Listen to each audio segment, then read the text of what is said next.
Queremos conversar hoy sobre los retos que se tienen en el sector construcción actualmente y en los próximos años. Hoy nos acompañan Randall Murillo, Federico Villalobos y Ronald Vargas, expertos en estos temas de que vamos a tocar ahora. Randall, para ir empezando, ¿puedes hacernos una breve descripción de cuáles son en términos generales el estado del sector construcción y los retos que tenemos? ¿Cómo no, Guillermo? Bueno, para nadie es un secreto que la construcción en este momento tiene o está afrontando una crisis importante, situación que no viene a causa de la pandemia, sino que más bien ya había empezado por lo menos un año antes y que en este momento sí ya tiene características de crisis. Vamos a ver, la confianza del inversionista cayó. En este momento no hay inversión importante, el inversionista ha decidido posponer los proyectos porque además al tema de la crisis económica país se le juntan pues todos los demás problemas que ya estábamos afrontando. ¿Cuáles son? Bueno, tenemos por un lado un tema de trámites que no hemos podido corregir, ¿verdad? Realmente desarrollar un proyecto en este país no solo lleva mucho tiempo, sino que el costo financiero del plazo que se requiere es importante, lo cual genera proyectos caros. También tenemos un tema de infraestructura que no hemos podido solucionar y por el contrario se está complicando cada día más. La capacidad de gestión institucional no la hemos podido corregir. El ministro actual ha hecho pues algunos intentos por llevar adelante proyectos, pero definitivamente la capacidad institucional sigue con las condiciones que teníamos o que venimos arrastrando hace algunos años. Y por el lado de vivienda, que es un tema importantísimo porque representa básicamente la mitad de la construcción del país, pues seguimos teniendo problemas con el acceso al financiamiento para la clase media. O sea, la clase media, la gran clase media del país, no tiene el acceso necesario y suficiente para poder adquirir vivienda. Entonces ahí tenemos, pues en el medio, ¿verdad?, de la población, de la sociedad, a sectores importantísimos de la sociedad que no pueden en este momento acceder porque no ganan lo suficiente como para optar por un crédito hipotecario en el sistema financiero, digamos, tradicional, pero sí ganan lo necesario como para que no sean elegibles en un modelo de subsidio, en el modelo de subsidio del Estado. Entonces, digamos que en este momento afrontamos una tormenta perfecta, ¿verdad?, donde hay poca confianza y los problemas que venimos arrastrando no se han solucionado y por el contrario podría decir que se han agudizado. Eso nos pone en un escenario complicado al sector. Podríamos ir analizando ahora en partes, tocaste varias partes del sector construcción y una es el tema de infraestructura. Teníamos años de hacer muy poca infraestructura, en los últimos 2 o 3 años se avanzó un poco, pero los problemas que hemos tenido últimamente hacen prever un futuro no muy halagueño en términos de poder desarrollar infraestructura vial e infraestructura de grandes obras. Federico, ¿cómo es ese panorama? ¿Qué es lo que deberíamos hacer para resolverlo? ¿Y qué deberíamos tener en los próximos años para poder tener la infraestructura que el país requiere? Sí, yo creo que es importante poner sobre la mesa el hecho de que teníamos tiempo, digamos, de no desarrollar infraestructura como la estamos desarrollando ahora, pero en esto me refiero a obra nueva. Lo que no estamos haciendo, que no hicimos en el pasado tampoco, es el mantenimiento de esa infraestructura que nosotros desarrollamos. Si nosotros nos devolvemos en el tiempo, luego de la crisis, digamos, de los años 80, lo más fácil, como casi siempre sucede en los momentos de presiones fiscales, es recortar el mantenimiento, ¿verdad? Ya hemos tenido algunos anuncios de que se va a recortar mantenimiento para infraestructura educativa, ya se está recortando mantenimiento para el tema de carreteras, y esto al final de cuentas es contraproducente, nos termina saliendo carísimo. Y yo quiero tal vez hacer una reflexión en varios puntos. Uno de ellos es un tema cultural. Nosotros nos hemos mal acostumbrado, esa sería la palabra, a inaugurar una carretera, verla preciosa en la inauguración y damos por un hecho que en 3-6 meses eso está listo, sin demarcación, sin señalización, y así hay numerosos ejemplos. El Puente de la Amistad, el río Tepisque, se inauguró en 2003, hoy está pidiendo reconstrucción prácticamente. Inauguramos Cañas Liberia 2016, hoy, poquitos años después, ya se nota el deterioro de la vía. Si nos queremos ir aún más atrás, que esto es un tema, digamos, que está muy arraigado, La misma Platina, que nosotros llamamos proyecto desarrollado en los 60s, lo dejamos abandonado y reventó años después. Entonces nos tenemos que preguntar dos cosas: ¿qué estamos heredando a futuras generaciones? Yo diría que estamos disfrutando hoy soluciones y heredando problemas. Y ese es un tema muy, muy complicado. Y al mismo tiempo nos va a salir muchísimo más caro. Digamos, todo lo que nosotros dejamos hoy en el abandono, claro que es muchísimo más atractivo la corta de cinta que un mantenimiento. Lo que pasa es que termina siendo mucho más caro. Y los números son súper, digamos, contundentes al respecto. La NAMA estima que por cada dólar que dejo de invertir en mantenimiento serán $7 o $10 a futuro en reconstrucción. El Banco Interamericano de Desarrollo habla que la falta de mantenimiento representa hoy, y esto digo representa hoy porque se traduce en necesidades adicionales de inversión, cerca del 35% de la inversión total en infraestructura de América Latina. Es decir, si lo hubiésemos mantenido a tiempo, ese 35% de la inversión de hoy la hubiéramos podido destinar a otras cosas. Entonces yo creo que es un tema que poner sobre la mesa, porque nos cerramos demasiado en que estos son cuestiones de 4 años, en que qué llego yo, qué puedo inaugurar antes de irme, ya llega el nuevo gobierno, entonces qué puedo inaugurar yo, dejo lo del que hizo el anterior, y hay que ponerle muchísimo cuidado al tema de mantenimiento.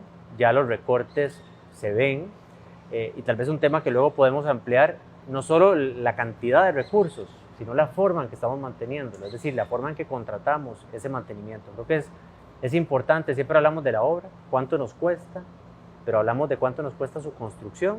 Entonces yo nada más, y con esto concluyo, vale la pena preguntarse cómo va a estar el paso del nivel de las garantías sociales en 10 años, el de Guadalupe, la circunvalación norte, Cañas Liberia, ¿verdad?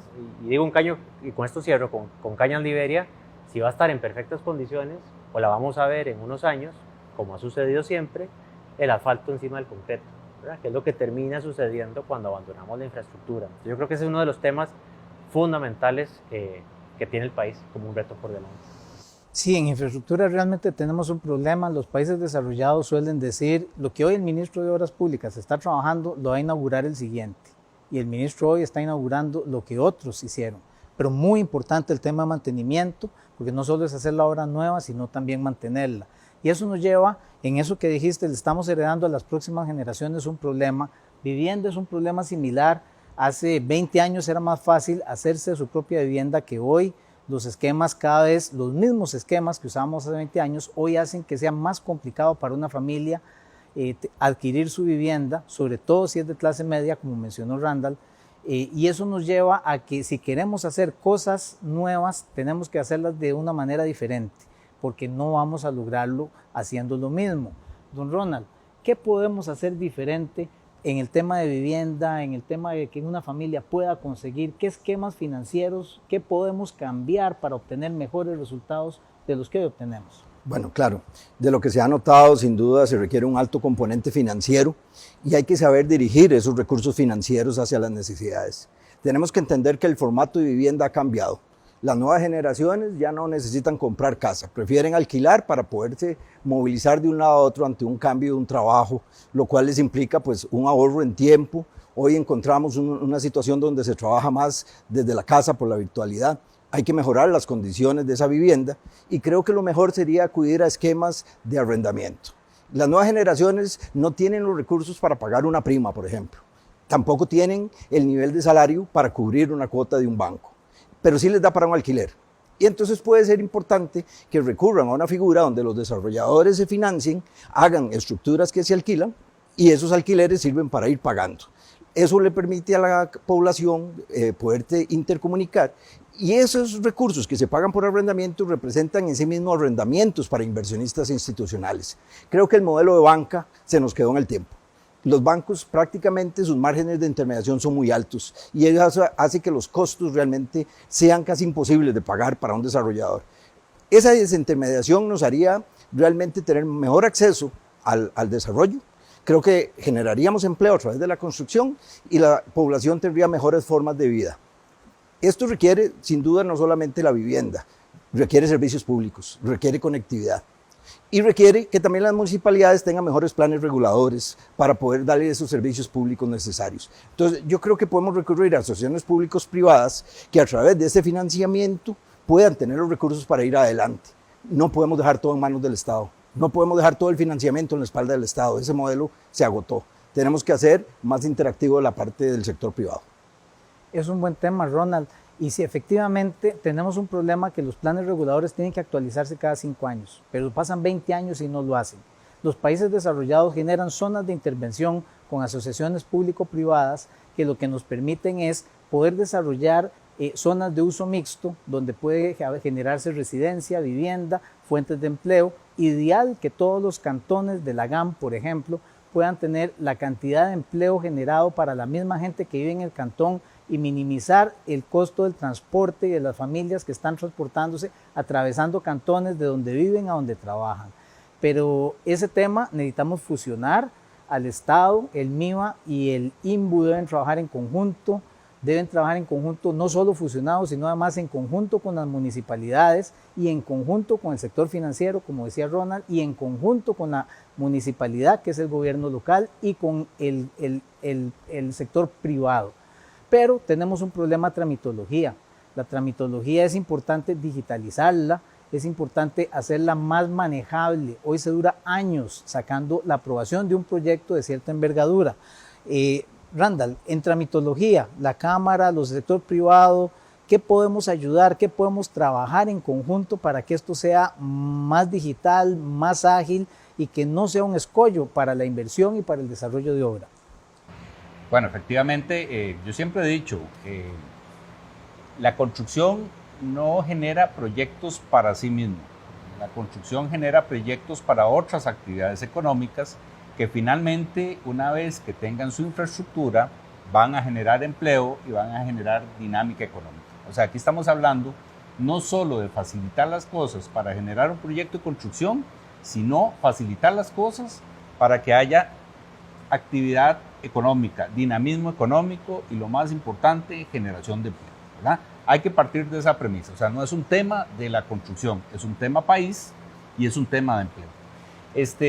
Efectivamente, si queremos traer nómadas digitales, si queremos que venga más turismo al país, si queremos que venga la inversión turística, de infraestructura turística, la alta tecnología, tenemos que tener infraestructura para eso.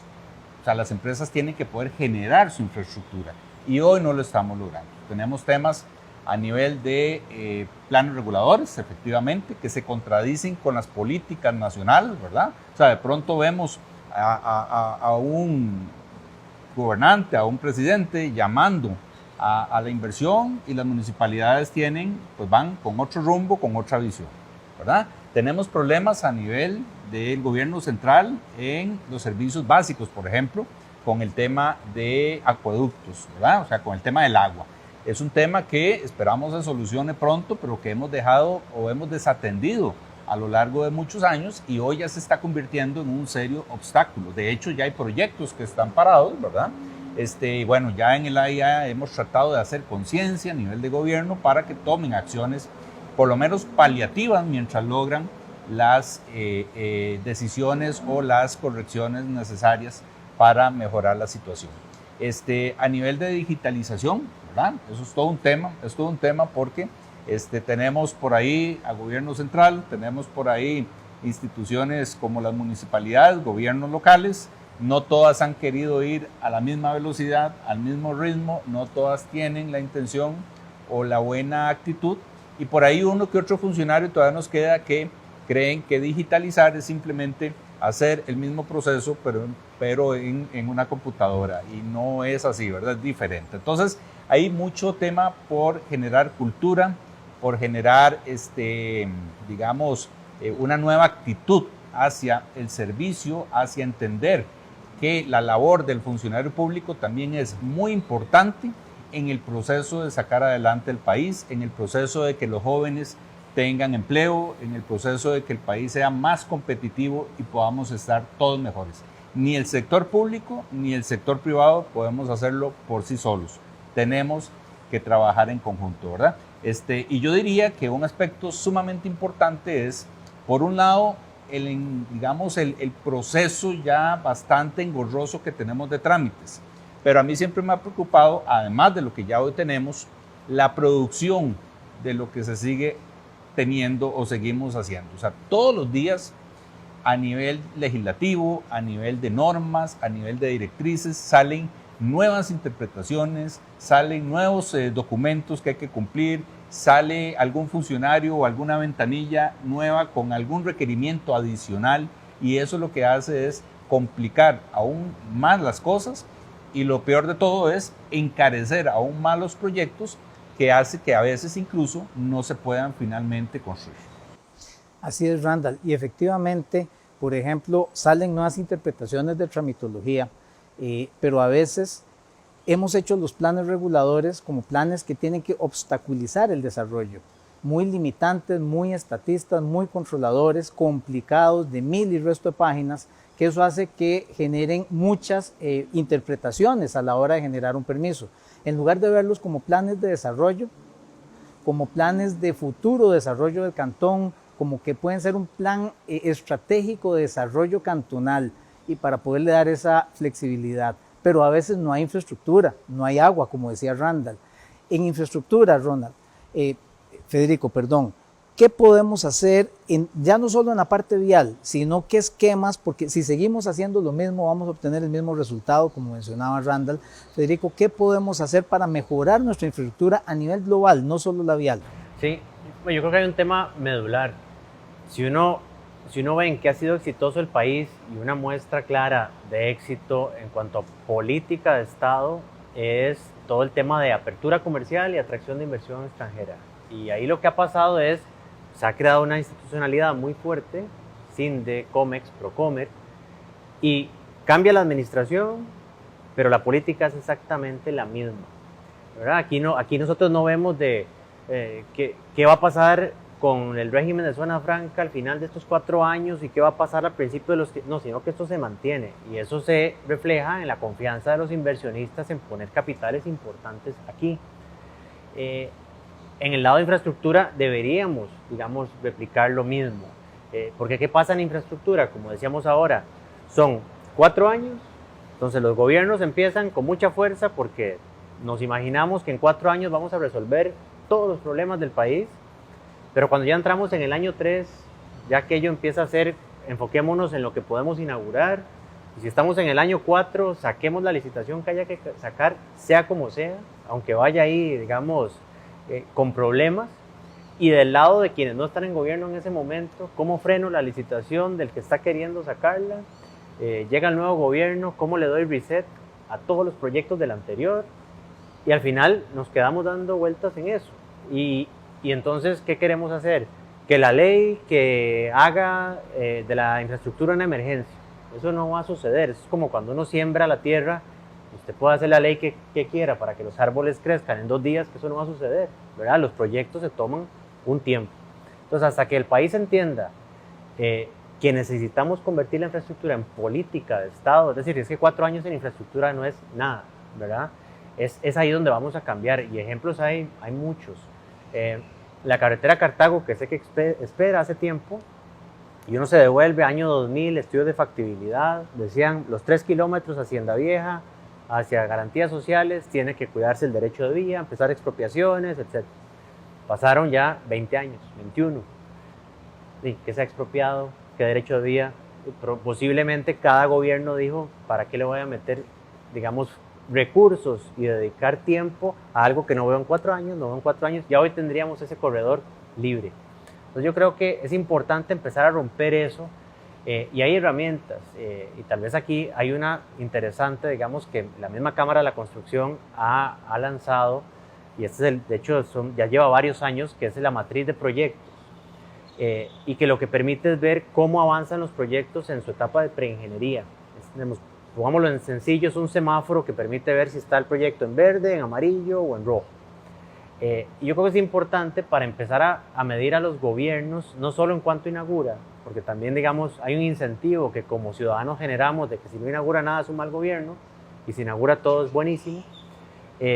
Más bien empezar a medir a los gobiernos en cómo avanzamos en esa visión de Estado, aunque inaugure mucho, aunque inaugure poco, pero sobre todo manteniendo, digamos, esa línea, porque hoy yo sé que tanto el sector privado que quiere invertir sabe que llega al final del gobierno y mejor me espero a que venga el otro porque los proyectos pues, no van a caminar.